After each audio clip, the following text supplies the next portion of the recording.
என்ன சூடு. ஏசிலையும் இருக்க முடியலை. ஏசி கொஞ்ச நேரத்துக்கு இருக்கலாம், கூல் அதிகரிக்கும் போது அதுவும் ஒரு உருவம். அஸ்ஸலாமு அலைக்கும் வரஹ்மத்துல்லாஹி வபரகாத்துஹு. அந்த அனைத்து உறவுகளுக்கும் இனிய மதிய வணக்கம்.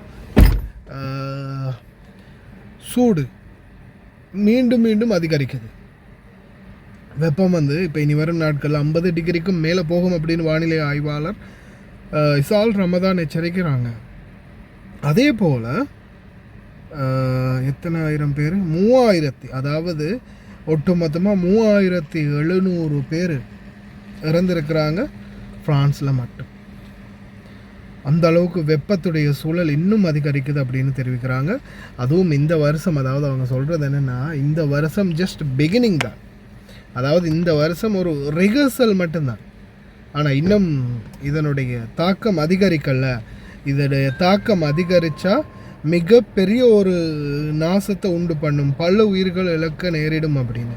அதே மாதிரி ஐரோப்பிய வரலாற்றிலேயே மிக மோசமான வெப்ப அலை காரணமாக ஜூன் 20 முதல் 28 வரையிலான வெறும் 8 நாட்களில் பிரான்ஸ், நெதர்லாந்து மற்றும் பெல்ஜியத்தில் 3700 பேர் உயிரிழந்து உள்ளனர்.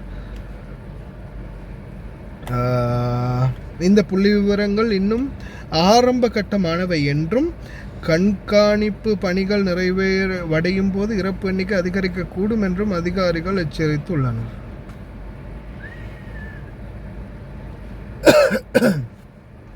அதாவது இது ஜஸ்ட் அவங்க கணக்கெடுப்பு எடுக்கிறாங்க இல்லையா, அந்த கணக்கெடுப்பு எடுத்ததில் வரக்கூடிய அந்த புள்ளி விவரத்தை தான் இப்போதைக்கு தெரிவிச்சிருக்கிறாங்க. இனி வரும் நாட்களில் இன்னமும் அதிகரிக்கலாம் இந்த மரணம். அதே மாதிரி இன்னும் புள்ளி விவரங்கள் எடுக்கிறது. இப்போ ஒவ்வொரு சின்ன சின்ன நகரங்கள் இருக்கு இல்லையா, சின்ன சின்ன கிராமங்கள் நகரங்கள், ஒவ்வொரு ஏரியாக்கள் இருக்கு இல்லையா, ஒவ்வொரு இடமா அவங்க லிஸ்ட் எடுப்பாங்க இல்லையா.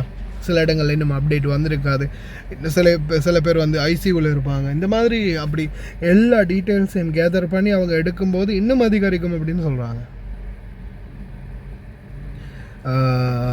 இப்போதைக்கு இருக்கிறத விட இன்னும் பல மடங்கு அதிகரிக்கலாம் அப்படின்னு சொல்கிறாங்க. ஆனால் நிறைய பேர், அதாவது வயதானவர்கள் நிறைய பேர் பார்த்திங்கன்னா வைத்தியசாலையில் அனுமதிக்கப்பட்டிருக்கிறாங்க. இதில் இப்போ ரீசெண்டாக எனக்கு ஒருத்தர் சொன்ன விடயம், அதை நான் உங்களுக்கு தெளிவுபடுத்தி ஆகணும்.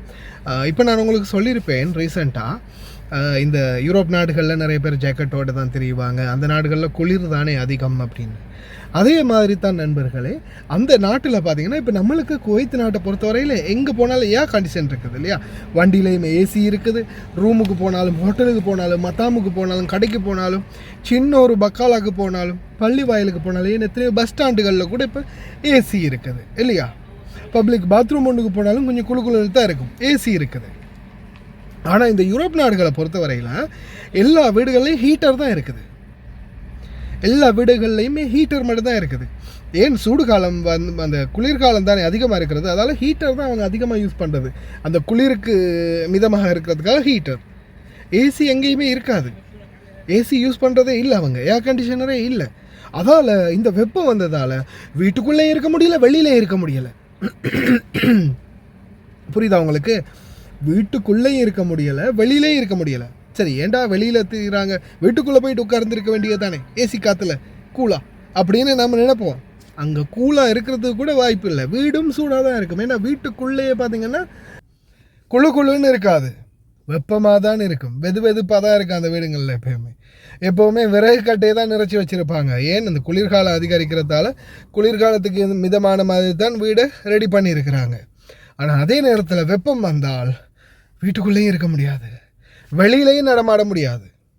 ரெண்டு பக்கமும் சூடால் தான் இந்த மக்கள் இந்த அளவுக்கு பாதிக்கப்படுறாங்க, அதுதான் மெயின். ஆனால் அது அங்கே மட்டும் இல்லை, இங்கேயும் கடந்த காலங்கள் 52, 53 டிகிரி செல்சியஸ் வரைக்கும் வெப்பம் பதிவாகிச்சு. அந்த நேரத்தில் சிலர் இங்கேயும் குவைத் நாட்டில் கூட உயிரிழந்த சம்பவங்கள் பதிவாகினது உங்களுக்கு ஞாபகம் இருக்கும்னு நினைக்கிறேன். தயவு செய்து கவனம், முடிந்த வரைக்கும் கவனமாக இருங்க. சொல்ல முடியாது எந்த நேரத்தில் நம்மளுக்கு எந்த மாதிரியான, எந்த விதத்தில், எந்த நேரத்தில் எதால் நம்மளுக்கு ஆபத்து வரும்ன்றது படைச்சவனுக்கே தெரியும். முடிந்த வரைக்கும் நம்ம கவனமாக இருப்போம், நம்மளுடைய பாதுகாப்பு நம்ம கையில் இருக்குது. அதனால் ரொம்ப கவனமாக இருங்க. அதே மாதிரி இந்த வண்டியை ஸ்டார்ட் பண்ணும்போது தான் ஏசி ரொம்ப சூட்டில் இருக்குதா வந்து ஸ்டார்ட் பண்ணுறீங்களா, உடனே என்ன பண்ணுங்கள், ஏசியை ஃபுல்லாக வச்சு ஸ்டார்ட் பண்ணி விட்டுட்டு கொஞ்சம் கண்ணாடியெல்லாம் நான்கையும் திறந்து வெளிக்காற்று கொஞ்சம் உள்ளே வந்து போன பிறகு மூடி விடுங்க. மூடி விட்டுட்டு உங்களுக்கு ரொம்ப ஹீட்டாக இருக்குதுன்னா கொஞ்சம் நேரம் உடனே ஸ்டார்ட் பண்ணிவிட்டு ஓட வேண்டிய சூழலில் ஒரு 5 நிமிஷம் நிற்கலாம். அப்படின்னா வண்டியை ஸ்டார்ட் பண்ணி கொஞ்சம் நேரம் ஓட விட்டு அந்த சூட்டு தன்மை கொஞ்சம் வண்டிக்குள்ளே இறங்கி இந்த ஏசியுடைய காற்று கொஞ்சம் கூலாகும் வரைக்கும் கொஞ்சம் வெளியில் நின்றுட்டு அதுக்கப்புறம் வண்டியை ஸ்டார்ட் பண்ணுங்கள், சிறந்ததாக இருக்கும். அதனால் முடிந்த வரைக்கும் கவனமாக இருங்க. சூட்டிலிருந்து முக்கியமாக பாதுகாத்துக்கோங்க உங்களை நீங்களே. அரபு நாடுகளையும் இப்போ அனல் கொதிக்கிற சூடு அதிகரிச்சிருக்குது, கவனமாக இருங்க.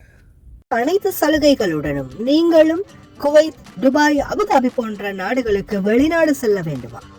உங்களுக்கான விடுமுறை மற்றும் போனஸ் அனைத்து சலுகைகளுடனும் விதேசி வெளிநாட்டு வேலைவாய்ப்பு மையம்.